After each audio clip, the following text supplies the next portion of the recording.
అండి. నా పేరు డాక్టర్ జ్ఞానసుందరి. నేను human rights protection council of people national chairperson. నేను విజయవాడ ఆఫీస్ నుంచి మాట్లాడుతున్నాను. ఈరోజు కుప్పం మండలం నారాయణపురం అనే గ్రామంలో ఈరోజు ఒక మహిళని అతి దారుణంగా చెట్టు కట్టేసి 80,000 రూపాయలు ఇవ్వాలని ఒక మహిళ, ఇద్దరు ముసలివాళ్ళు, పెద్దవాళ్ళు ఆ గ్రామంలో చెట్టు కట్టేసి పిల్లల ముందు ఆమెను ఇష్టం వచ్చినట్టుగా కొట్టి అవమానించిన ఒక మహిళ. ఎంత దుర్మార్గం అండి అసలుకి. అప్పులు ఇవ్వలేదని చెప్పి ఈ చెట్టు కట్టేసి చిత్రహింసలు పెట్టే రైట్ ఎవరిచ్చారని అడుగుతున్నాను నేను.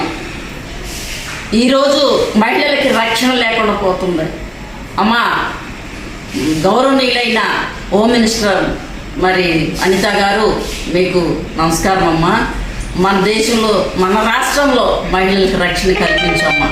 ప్రతి ఒక్కరికి కూడా చిన్నారుల దగ్గర నుంచి ముసలి వాళ్ళ దాకా మహిళలకి రక్షణ కల్పించు తల్లి. ఎందుకంటే రోజు రోజుకి దారుణాలు ఎక్కువైపోతున్నాయి. చూడలేకపోతున్నాం, భరించలేకపోతున్నాం, సహించలేకపోతున్నాం. సామాన్యులు బ్రతికే అవకాశమే లేకుండా పోతుంది. అప్పులు చేసినందుకు అంత దారుణంగా చెట్టు కట్టేసి కొడుతున్నారంటే ఇది అసలు ఒక్కరికి కూడా ఎవరికి భయం లేదు. ఆ పెద్దవాళ్ళకు అసలే బుద్ధి జ్ఞానం లేదు. చెట్టు దగ్గరుండి కొట్టించేసి ఆ అమ్మాయిని చిత్రహింసలు పెడుతున్నారు. కాబట్టి వారి మీద యాక్షన్ తీసుకొని ఆ దెబ్బలు తిన్న వారు ఎవరైతే ఉన్నారో ఆ కుటుంబానికి న్యాయం చేయాలని మనస్ఫూర్తిగా కోరుకుంటూ నమస్కారాలు తెలియజేస్తున్నాను. Thank you so much.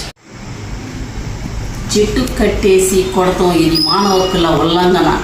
నేను డిమాండ్ చేస్తున్నాను మానవ హక్కుల నుంచి.